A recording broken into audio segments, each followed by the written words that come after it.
Okay, तो यहाँ पे आप देख लो, जैसे मैंने बताया कि लीनियर डिस्प्लेसमेंट क्या होता है। लीनियर डिस्प्लेसमेंट होता है कि एक खाली बंदा जो है एक जगह से दूसरी जगह जब जाता है, अपनी प्लेस चेंज करता है, that is called the linear displacement. Linear displacement is denoted by S and its unit is centimetre और मीटर किलोमीटर। ओके, तो ये हमने इसके पहले भी पढ़ा है, लेकिन भाई ये नया नाम क्या है? एंगुलर डिस्प्लेसमेंट, ये नया नाम आ गया भाई। हाँ, लीनियर डिस्प्लेसमेंट तक ठीक था, ये एंगुलर डिस्प्लेसमेंट नया नाम आ गया। ये एंगुलर डिस्प्लेसमेंट नया नाम आ गया। तो इसका मतलब क्या होता है? एंगुलर डिस्प्लेसमेंट का मतलब क्या होता है? देखो, ये सर्कुलर मोशन के लिए यूज होता है। It is use for circular motion. ठीक है, ये सिर्फ ध्यान में रखना। It is use for circular motion. Circular motion.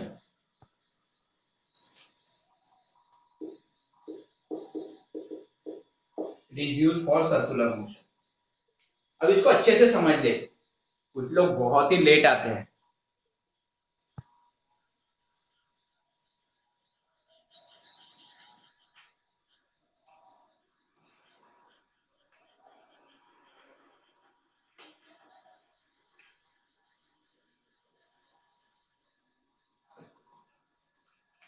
मान लो यहां पे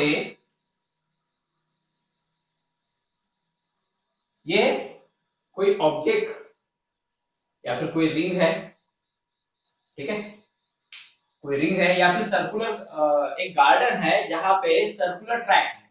रहते ना गार्डन में, कोई कोई सर्कुलर ट्रैक रहते, लोग वहां पे चलते रहते। ठीक है, मान लो एक गार्डन है, ये वहां का सर्कुलर ट्रैक है। इस सर्कुलर ट्रैक पे लोग चल रहे हैं। इस सर्कुलर ट्रैक पे मान लो लोग चल रहे हैं। एक बंदा है जो यहाँ पे था, मान लो ये उसकी ए पोजीशन है, और ये सर्कुलर ट्रैक का सेंटर है, ये मान लो। ठीक है, सर्कुलर ट्रैक का सेंटर मान लो कि ये ओ है करके, यहाँ पे मैंने ओ नाम दे दिया सर्कुलर ट्रैक। ठीक है, अब यहां से, इस सेंटर से, इस सर्कुलर ट्रैक के सेंटर से, इस सर्कुलर ट्रैक के सेंटर से वो बंदा जहां पे खड़ा है, जहां से चल रहा है, वहां तक का डिस्टेंस, वहां तक का डिस्टेंस क्या रहेगा बताओ? कौन बताएगा?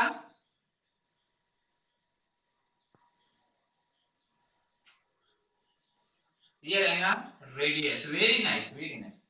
ठीक है, सेंटर से जो बंदा यहाँ पे खड़ा है, ठीक है, वहां तक का जो डिस्टेंस रहेगा वो रहेगा रेडियस। ठीक है, तो इसका दो नाम है। इसे रेडियस वेक्टर भी कहते हैं, इस आर को क्या कहते हैं?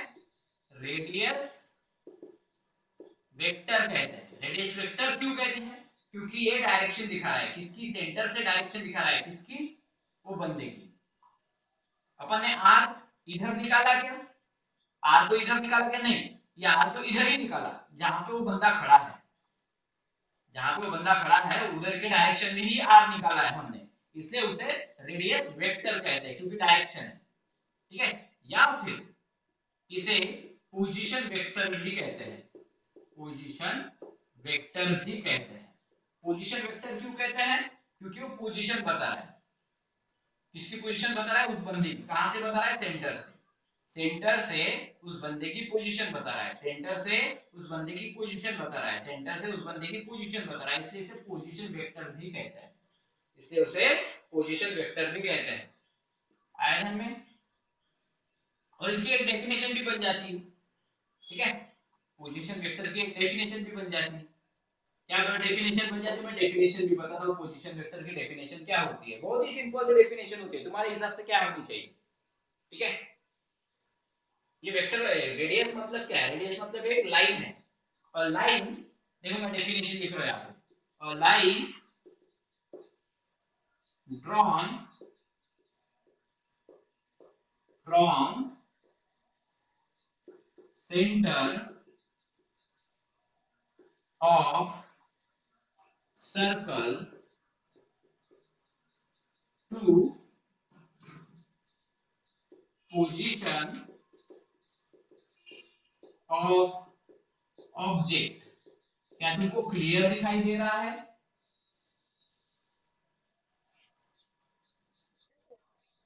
क्या हाँ क्या लिखा है मैंने? A line drawn from center of circle। देखो एक लाइन ड्रॉ की है, कहां से? सेंटर के, सर्कल के सेंटर से।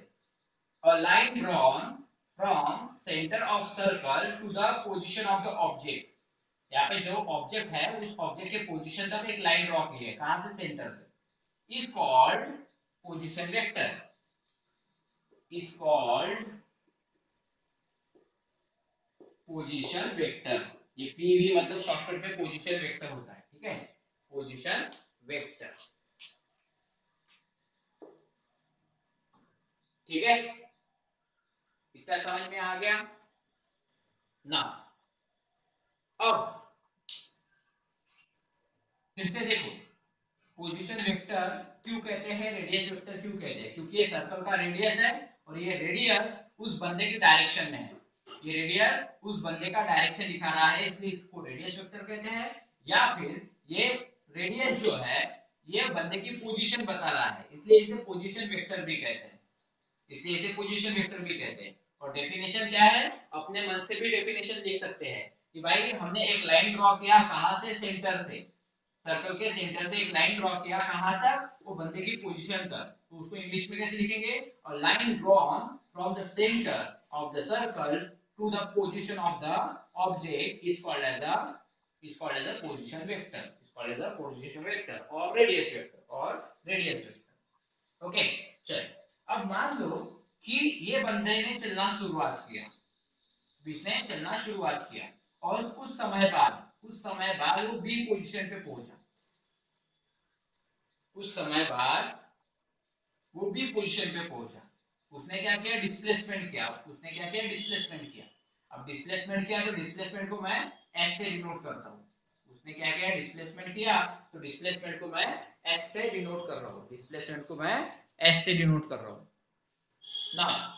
अब जब ये डिस्प्लेसमेंट किया इसने ए से लेके बी तक, तो अब वेक्टर कहां पे निकालूं? रेडियस कैसा निकालूं? सेंटर से बी के पोजीशन तक मैं रेडियस निकालूंगा, ठीक है?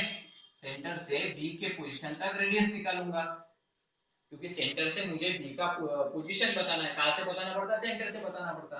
सेंटर से अभी बी का पोजीशन बताना है कि वो बंदे का पोजीशन बताना है। बी का पोजीशन नहीं बताना है, वो बंदे का पोजीशन बताना है जो ए से निकला था, अभी बी पे पहुंचा है,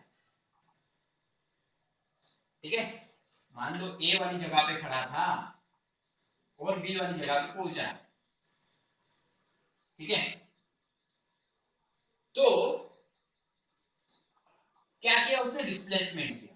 क्या किया उसने? डिस्प्लेसमेंट किया। ओके, अब यहाँ पे पहली वाली पोजीशन और अभी वाली पोजीशन के बीच में कंपैरिजन करना है। क्या करना है तुमको? पहली वाली पोजीशन और दूसरी वाली पोजीशन के बीच में कंपैरिजन करना है। तो करो कंपैरिजन।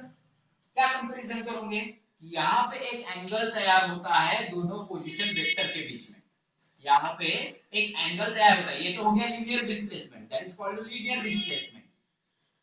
और यहाँ पे दो पोजीशन के बीच में एक एंगल तैयार होता है, इसी एंगल को एंगुलर डिस्प्लेसमेंट कहा जाता है। इसी एंगल को एंगुलर डिस्प्लेसमेंट कहा जाता है। ओके ना? अब ऐसा भी हम लिख सकते हैं, देखो आगे।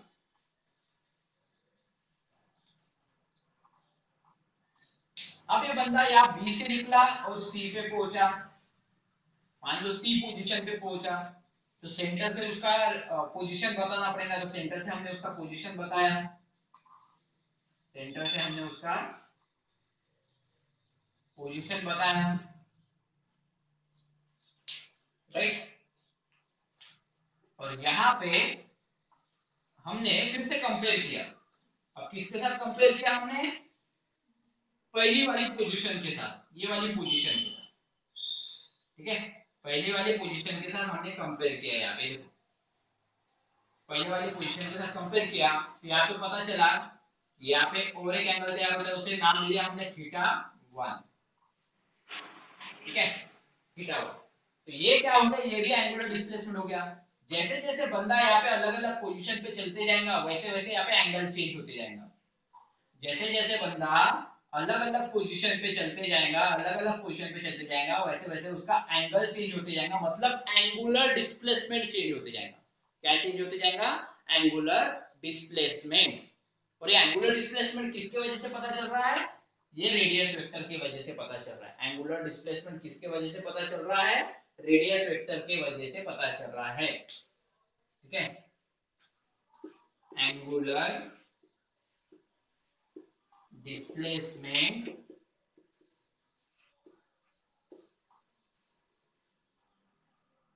कैसे पता चल रहा है,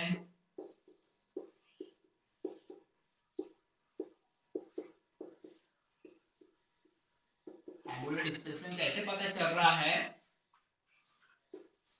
पोजीशन वेक्टर की वजह से पता चल रहा है,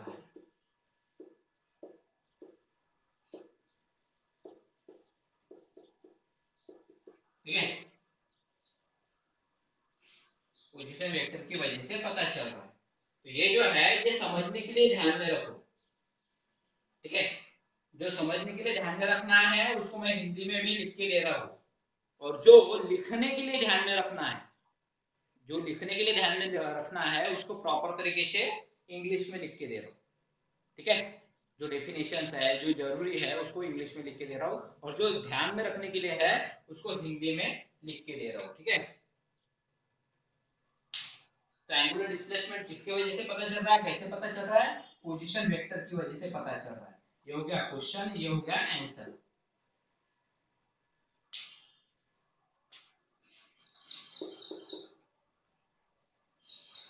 बराबर है। तो इसका स्क्रीनशॉट ले लो, मैं इसके आगे एंगुलर डिस्प्लेसमेंट की डेफिनेशन बताऊंगा। तो आपको समझ में आ गया है क्या, नहीं समझा हो तो पूछो, सर एक बार फिर से बताओ ना, नहीं समझा है ना, ऐसा भी पूछ सकते हो। किसको कोई भी डाउट है तो पूछो भाई।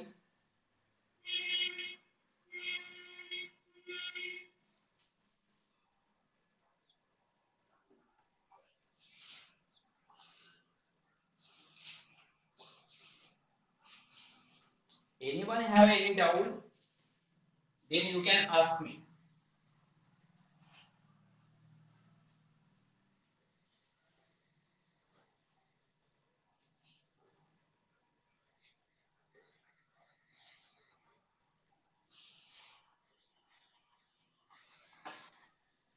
ओके, किसी को कोई डाउट नहीं, इसलिए आगे बढ़ जाता हूँ।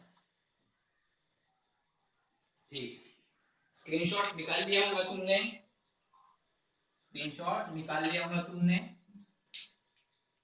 यहाँ पे आर वेक्टर लगा देना, ठीक है। चल, अब लिखता हूँ डेफिनेशन, एंगुलर डिस्प्लेसमेंट की डेफिनेशन, ठीक है। मिटा दूं ना, हो गया ना स्क्रीनशॉट, ओके।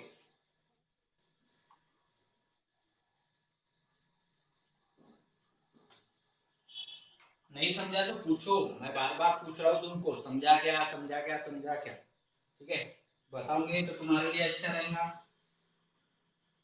और समझ में आ गया तो अच्छी बात है।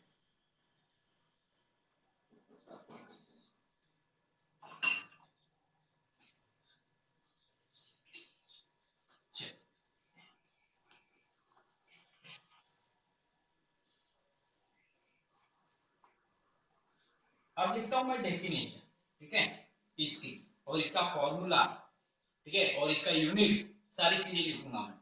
तो एंगुलर डिस्प्लेसमेंट को हम, एंगुलर डिस्प्लेसमेंट को थीटा से शो करते हैं। एंगुलर डिस्प्लेसमेंट को किससे शो करते हैं हम, थीटा से, ठीक है। देखो यहाँ पे थीटा लिखा है ना मैंने, एंगुलर डिस्प्लेसमेंट को थीटा से शो करता हूँ, राइट। तो यहाँ पे जैसे जैसे कोई बंदा अपनी पोजीशन सर्कुलर ट्रैक पे अपनी पोजीशन चेंज करते जाएगा, वैसे वैसे उसका एंगुलर डिस्प्लेसमेंट होते जाएगा।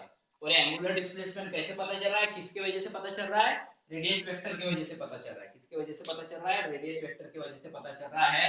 तो यहाँ पे डेफिनेशन क्या रहेगी, डेफिनेशन क्या रहेगी यहाँ पे, angle trace by position vector, position vector. Angle किसके वजह से पता चल रहा है, पोजीशन वेक्टर के वजह से।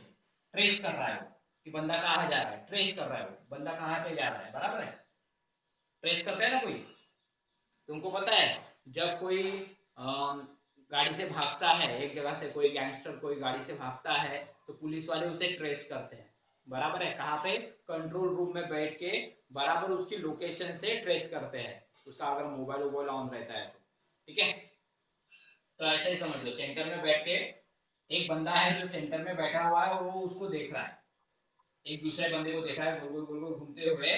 तो वो क्या होगा, जैसे जैसे वो घूमते जाएगा वो सेंटर में से उसको अपन एंगल चेक करेंगे कि भाई कितने एंगल पे वो अभी पहुंचा, वो कितने एंगल पे पहुंचा। मान लो ये बंदा पूरा घूम के अपने ही पोजीशन पे पहुंचा है तो कितना एंगल होगा,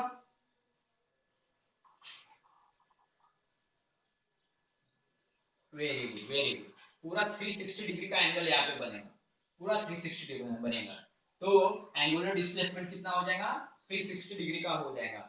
एंगुलर डिस्प्लेसमेंट कितना होगा, 360 डिग्री का हो जाएगा। लेकिन अपने को आंसर डिग्री में नहीं लिखना पड़ता, अपने को आंसर लिखना पड़ता है रेडियन में, अपने को आंसर लिखना पड़ता है रेडियन में। तो कितना रेडियन होगा, 360 मतलब कितना रेडियन,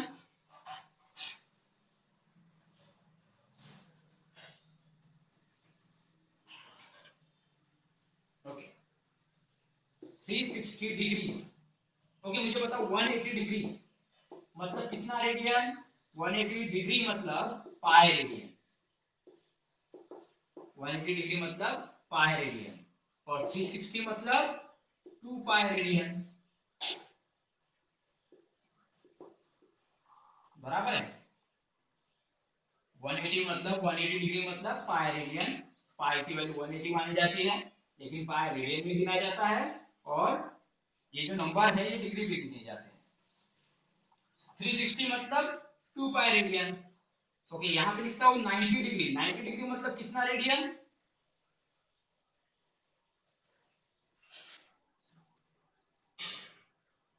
पाई बाय 2 ना, पाई बाय 2 मतलब 90 डिग्री होता है ना, पाई बाय 2 मतलब 90 डिग्री होता है, बराबर है। देखो ना 180 मतलब पाई, 180 का आधा, आधा मतलब डिवाइड बाय 2 करो, यहाँ पे डिवाइड बाय 2 करोगे 180 डिवाइड बाय 2 90 बन जाएगा, और पाई बाय 2 मतलब 90 रहेगा। तो ये इस तरीके से लिखा जाएगा, रहेगा ध्यान में। 180 डिग्री मतलब पाई रेडियन, 360 डिग्री मतलब 2 पाई रेडियन, 90 डिग्री मतलब पाई बाय 2 रेडियन।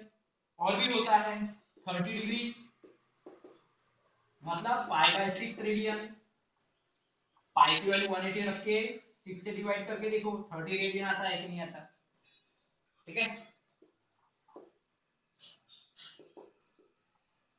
राइट। उसके बाद 45 डिग्री मतलब पाई बाय 4 रेडियन, 60 डिग्री मतलब पाई बाय 3 रेडियन, आया में। इसको शॉर्टकट में रैड भी लिख सकते हैं, रैड, रेडियन का मतलब रैड, शॉर्टकट में रैड, ठीक है, शॉर्टकट में रैड लिख सकते हैं। तो ये सिर्फ ध्यान में रखना है, तुमको लिखने की जरूरत नहीं है, ये सारी चीजें तुमको ध्यान में रखना है, लिखने की जरूरत नहीं है, क्योंकि हर चीज लिख के रखोगे तो वैसे भी लोग पढ़ते कम हो, है क्या नहीं। कल मैंने क्वेश्चन आंसर पूछे कुछ कुछ लोगों को तो उनको पता नहीं थे, बाद में वहां पे फ्रेंड लोग अरे का विचारलं सांग बरं ह्याच्यात कसं करायचं, ऐसे कर रहे थे।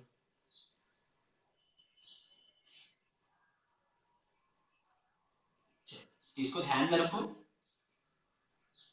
डेफिनेशन कंप्लीट करते हैं। Okay the angle trace by position vector ठीक है। एंगल क्या होता है, ट्रेस करता है। कौन ट्रेस कर रहा है एंगल, एंगल को ट्रेस कर रहा है ये पोजीशन वेक्टर। ये पोजीशन वेक्टर से ही पता चल रहा है कितने का एंगल बना करके। पोजीशन वेक्टर नहीं होता तो पता चलता कि एंगल कितने का बना रहे हैं करके, नहीं पता चलता। इसलिए पोजीशन वेक्टर क्या कर रहा है, एंगल को ट्रेस कर रहा है। Angle trace by position vector from initial position to final position. ठीक है, from initial position, initial position मतलब पहले वाली पोजीशन, पहले वाली position to final position, final position. अगर तुम इसको फाइनल पोजीशन मानते हो, ठीक है, तो यहां से लेके यहां तक तुमको एंगल देखना पड़ेगा। यहां से यहां तक डिस्प्लेसमेंट होगा, ठीक है, और एंगल चेक करना पड़ेगा। अगर तुम इसको फाइनल मानते हो तो यहां से लेके यहां तक का एंगल चेक करना पड़ेगा। बराबर है, इस तरीके से ना। अब इसका फॉर्मूला क्या बनेगा, इसका फॉर्मूला रहेगा theta is equal to r into S.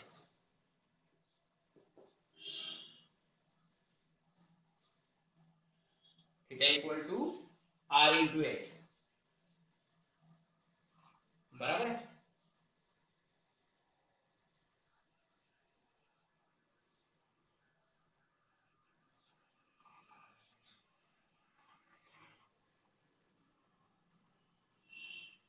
Okay, theta equal to r into a and position vector into displacement, position vector into displacement. एक बात ध्यान रखो, ठीक है। अब उसका यूनिट क्या रहेगा, यहाँ पे सिर्फ ऐसा यूनिट ही रहेगा, इस ऐसा यूनिट इज रेडियन। इसको शॉर्टकट में रैड लिखा जाता है, शॉर्टकट में क्या लिखा जाता है, रैड। ठीक है,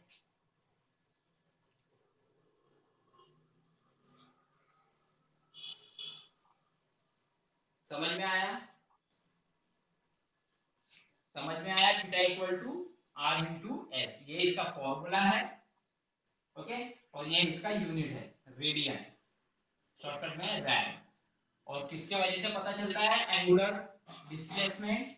एंगुलर डिस्प्लेसमेंट पता चलता है किसके वजह से, पोजीशन वेक्टर की वजह से। किसके वजह से, पोजीशन वेक्टर की वजह से, इसके वजह से पता चलता है। इसके आगे मैंने लिखा नहीं is called as angular displacement, ऐसा लिखा नहीं, तुम चाहो तो लिख सकते हो is called as angular displacement, is called as angular displacement, इसके आगे लिख सकते हो। तो इसका स्क्रीनशॉट ले लो, ये डेफिनेशन है। समझा क्या तुमको, समझा क्या तुमको, बहुत ही सिंपल सी केस है, समझा क्या तुमको।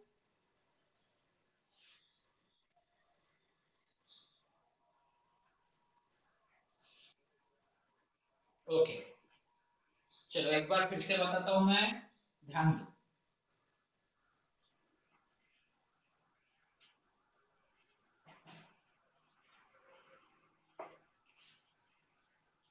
मान लो हमारे पास कोई सर्कुलर ट्रैक है, मान लो हमारे पास कोई सर्कुलर ट्रैक है, ठीक है। अब इस सर्कुलर ट्रैक पे, तो इस सर्कुलर ट्रैक है, इसका कोई ना कोई सेंटर होगा इतना, तो सेंटर को नाम दे दिया हमने ओ। किसी गार्डन का हम प्रैक्टिकल नॉलेज सोच रहे हैं ना, प्रैक्टिकल एग्जांपल ले रहे हैं। प्रैक्टिकल एग्जांपल मतलब क्या, कि ऐसा है कि कोई कोई गार्डन ऐसा है कि एग्जैक्ट सर्कुलर राउंड है उसके, और लोग उसके ऊपर से वॉकिंग करते हैं। अर्ली मॉर्निंग जब जाते हैं वॉकिंग करने के लिए, तो कुछ लोग एक्सरसाइज करते रहते, तो कुछ लोग वॉकिंग करते रहते। तो ये गार्डन में उन्होंने वॉकिंग किया है, वॉकिंग कर रहे हैं लोग, ठीक है, इस ट्रैक के ऊपर, सर्कुलर ट्रैक के ऊपर। और उस सर्कुलर ट्रैक का सेंटर मान लिया हमने ओ है करके। उस सर्कुलर ट्रैक का कोई ना कोई सेंटर होगा, है ना। अपन थोड़ी ना ढूंढते बैठेंगे सेंटर का है, सेंटर का है, सेंटर क्या है। मेजरमेंट करने के बाद ही सेंटर पता चलता है कि नहीं।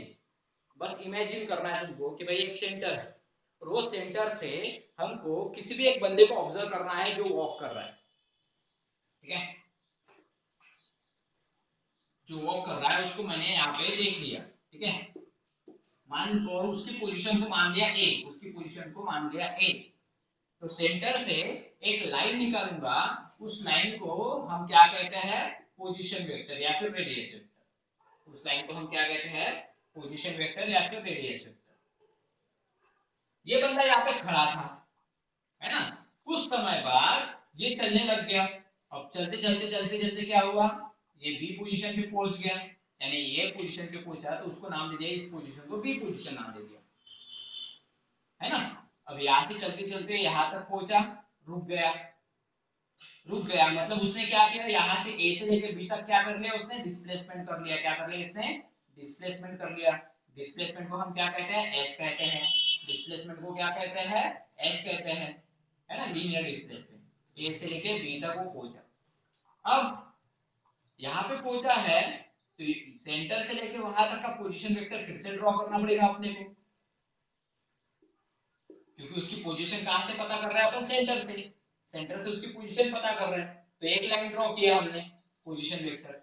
अब दोनों लाइन के बीच में एक एंगल तैयार होता है ना। ये दोनों पोजीशन वेक्टर के बीच के वजह से, दोनों के पोजीशन वेक्टर की वजह से यहाँ पे क्या होता है, एक एंगल तैयार होता है। ये दोनों पोजीशन वेक्टर की वजह से क्या हो रहा है, यहाँ पे एक एंगल तैयार हो रहा है।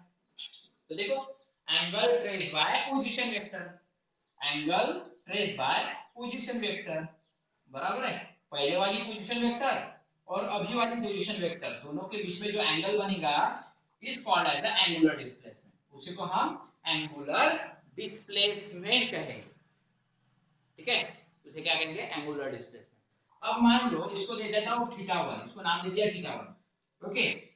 अब हो सकता है कि बंदा बी से होते हुए सी पोजीशन पे पहुंच जाए, यहां से होते हुए सी पोजीशन पे पहुंच जाए, यहां से लेके यहां तक उसने क्या किया, डिस्प्लेसमेंट किया, यहां से लेके यहां तक क्या कर लिया उसने, डिस्प्लेसमेंट कर लिया। सी पोजीशन जो है, अब बंदा यहाँ पे है तो सेंटर से अपने को पता करना है कि वो कहां पे पहुंचा, तो सी पे पहुंचा है। यहाँ से फिर से एक रेडियस वेक्टर हम ड्रॉ करेंगे, यहाँ से हम एक फिर से रेडियस वेक्टर ड्रॉ करेंगे, ठीक है। तो फिर से डिस्प्लेसमेंट चेंज हुआ, उसका एंगुलर डिस्प्लेसमेंट फिर से चेंज हुआ, ओके। तो इस एंगुलर डिस्प्लेसमेंट को नाम देता हूं मैं थीटा2। क्या नाम दिया हमने, थीटा2। क्या नाम दिया, थीटा2, ठीक है। तुम थीटा1 थीटा2 नहीं भी देते हो तो भी चलता है, थीटा दिया तो भी चलता है, कोई प्रॉब्लम नहीं, क्योंकि वो एंगुलर डिस्प्लेसमेंट, वो क्या है, एंगुलर डिस्प्लेसमेंट। तो इसका मतलब क्या है, एंगुलर डिस्प्लेसमेंट को हम थीटा से शो करते हैं। हो रहा है यहाँ पे एंगुलर डिस्प्लेसमेंट। और देखो, मान लो ये बंदा और आगे बढ़ा, सी से डी पोजीशन पे आया, फिर से उसने क्या किया, डिस्प्लेसमेंट किया, है ना। अब इसकी पोजीशन कहां से पता चलेगी, सेंटर से, इसलिए एक लाइन फिर से ड्रॉ करेंगे जिसे रेडियस वेक्टर कहते हैं।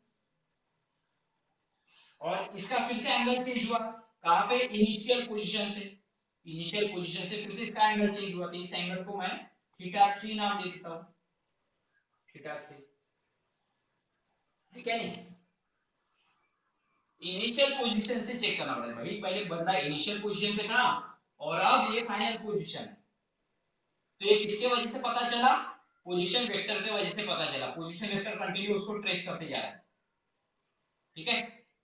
पोजीशन वेक्टर कंटिन्यू उसको ट्रेस करते जा रहा है, मतलब फॉलो करते जा रहा है कि कहां कहां जा रहा है, कहां कहां जा रहा है। अगर सेंटर में कोई बंदा बैठा है तो उसको देखते जा रहा है, तो जैसे जैसे देखते जाएंगे उसकी गर्दन भी तो पलटते जाएंगे ना, गर्दन पलटती है ना। मैं ऐसे ऐसे देख रहा हूँ कि मेरी गर्दन पलट रही है कि नहीं, मतलब एंगल चेंज हो रहा है कि नहीं। पहले इधर देख रहा था, बाद में इधर देख रहा हूँ, तो ऑब्वियसली एंगल चेंज होगा ना। तो यहाँ पे एक बंदा बैठा था, वो इसको देख रहा था, तो ये जैसे जैसे घूम रहा था वैसे वैसे उसकी गर्दन भी पलट रही थी, क्योंकि वो उसको ऑब्जर्व कर रहा है। ऐसा मानने के लिए मान सकते हैं, लेकिन डेफिनेशन में थोड़ी ना ऐसा लिख सकते। डेफिनेशन में ऐसे लिखते क्या, नहीं, डेफिनेशन में साइंटिफिक लैंग्वेज में अपने को लिखना पड़ता है। तो डेफिनेशन में क्या लिखेंगे कि angle trace by, angle trace by, ये एंगल जो है, एंगल तैयार हो रहा है, ये किसकी वजह से तैयार हो रहा है, पोजीशन वेक्टर की वजह से तैयार हो रहा है। Angle trace by position vector, ये पोजीशन वेक्टर से एंगल पता चल रहा है।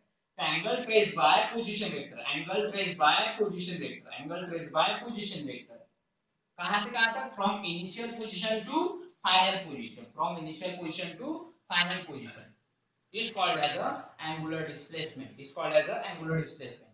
Formula theta equal to r into s, देखो यहाँ पे पोजीशन वेक्टर r है और डिस्प्लेसमेंट s है, तो r into s है ना, r into s जो भी है, और उसका यूनिट होता है रेडियन, शॉर्टकट में रैड लिखते हैं।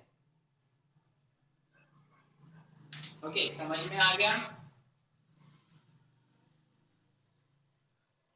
एंगल किसके वजह से चेंज हो रहा है, एंगल चेंज हो रहा है इसके वजह से, रेडियस वेक्टर की वजह से। इसलिए क्या लिखा हमने, angle trace by position vector from initial position to final position. ठीक है, तो इसका स्क्रीनशॉट ले लो। समझा अभी?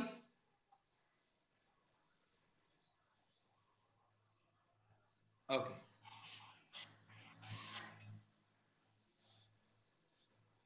सब लोग स्क्रीनशॉट ले लो।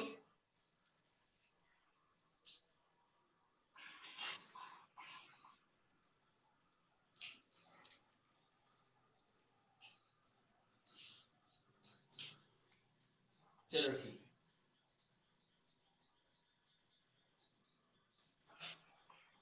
ये राइट नहीं निकाला तो भी चलता है, ये राइट लिखने की जरूरत नहीं।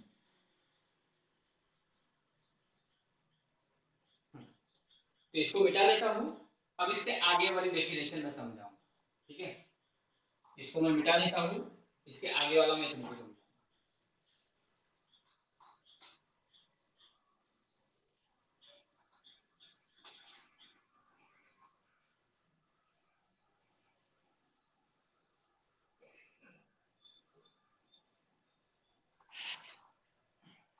ना, अब देखते हैं एंगुलर वेलोसिटी। ठीक है, क्या देखते हैं अभी, एंगुलर वेलोसिटी।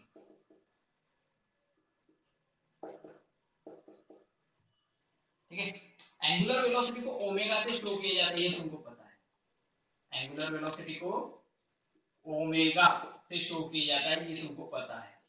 ठीक है, ओके, ठीक है, ठीक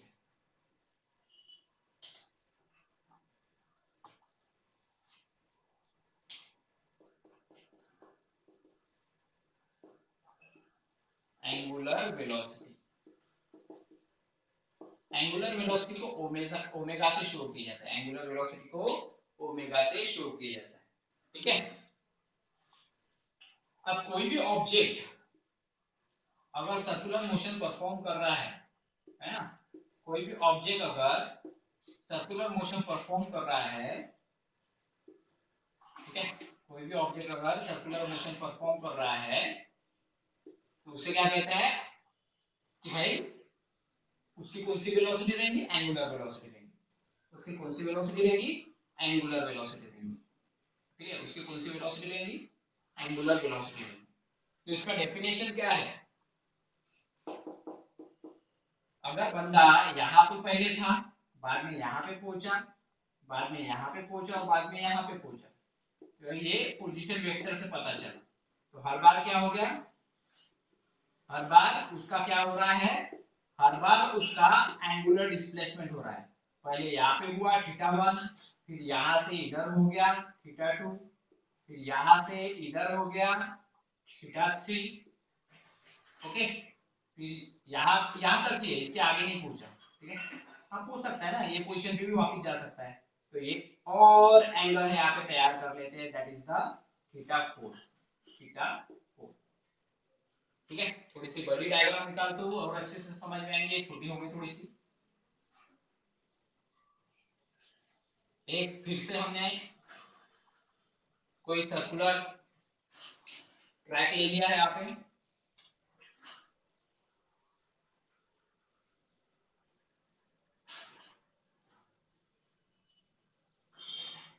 हाँ, फिर से हमने एक सर्कुलर ट्रैक ले लिया है यहाँ पे। तो और एक सेंटर है। ठीक है, पहले बंदा यहाँ पे ए पोजीशन पे था, बाद में बी पोजीशन पे चलेगा, बाद में सी पोजीशन पे चलेगा, बाद में डी पोजीशन पे चलेगा, बाद में ई पोजीशन पे चलेगा और बाद में ए पोजीशन पे वापस आ गया, बाद में ए पोजीशन पे वापस आ गया। ठीक है, कहां से, सेंटर से। तो यहाँ पे हर बार क्या करेंगे, हर पोजीशन पे हम पोजीशन वेक्टर ड्रॉ करेंगे, हर पोजीशन पे हम पोजीशन वेक्टर ड्रॉ करेंगे।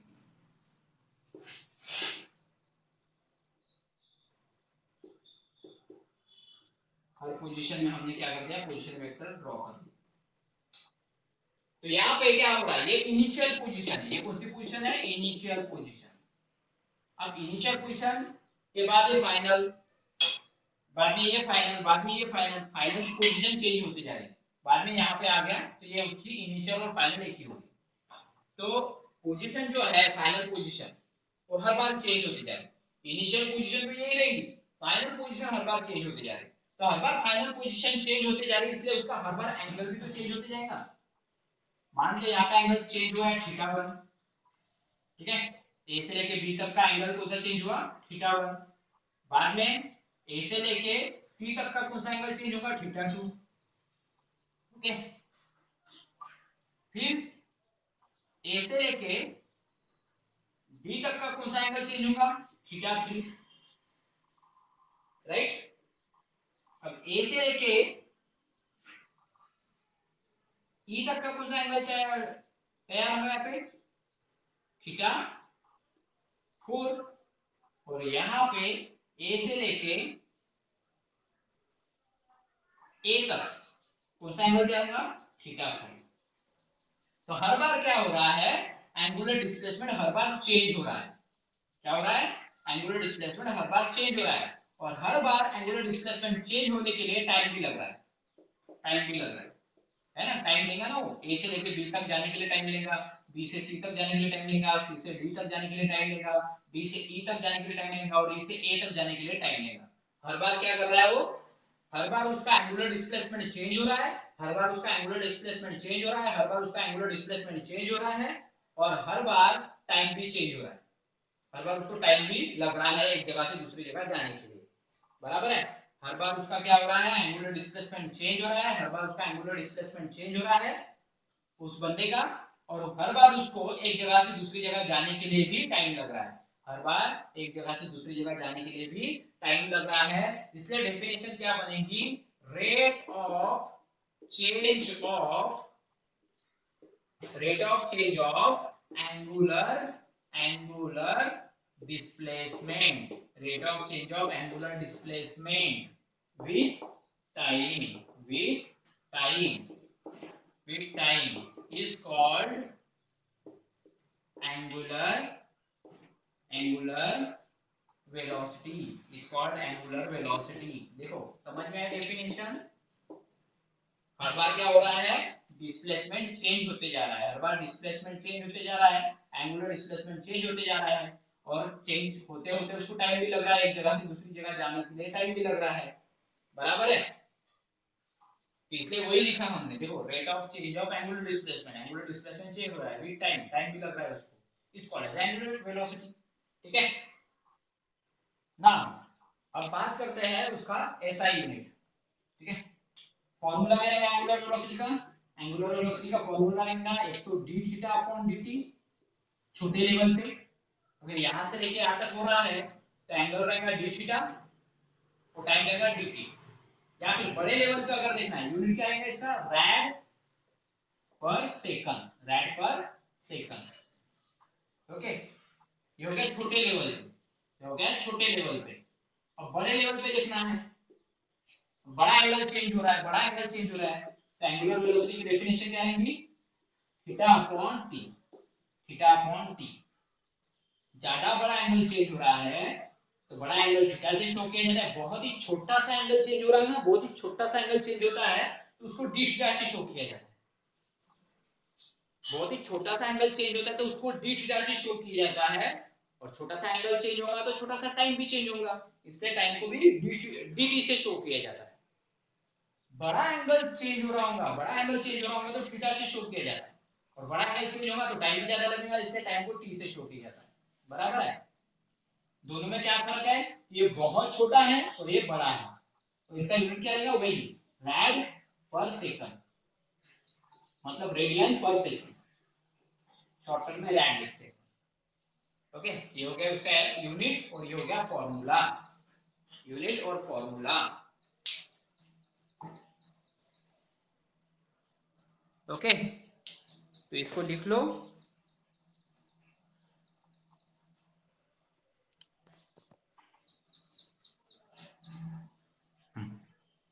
ठीक। तो आज तो हम यहां तक ही करेंगे। कल हम टोटली फॉर्मूले, उसके सिंबल, ठीक है, और फिजिकल क्वांटिटी, पहले फिजिकल क्वांटिटी लिखेंगे, फिर उसके फॉर्मूले लिखेंगे, सिंबल लिखेंगे, वो सारी चीजें मैं कल लिख के देने वाला हूं, ठीक है। वो सारी चीजें मैं कल लिख के देने वाला हूं, और उसके बाद हर एक चीजों को एक एक करके समझाऊंगा। फिर उसके बाद हम देखेंगे कि भाई कैलकुलेशन कैसे किया जाता है, ठीक है। तो धीरे धीरे धीरे धीरे हम इसे करते जाएंगे। तुमने क्या लॉग टेबल खरीद लिया क्या? मैंने लॉग टेबल खरीदने के लिए लगाया था, जिसने नहीं खरीदा होगा वो खरीद लेना,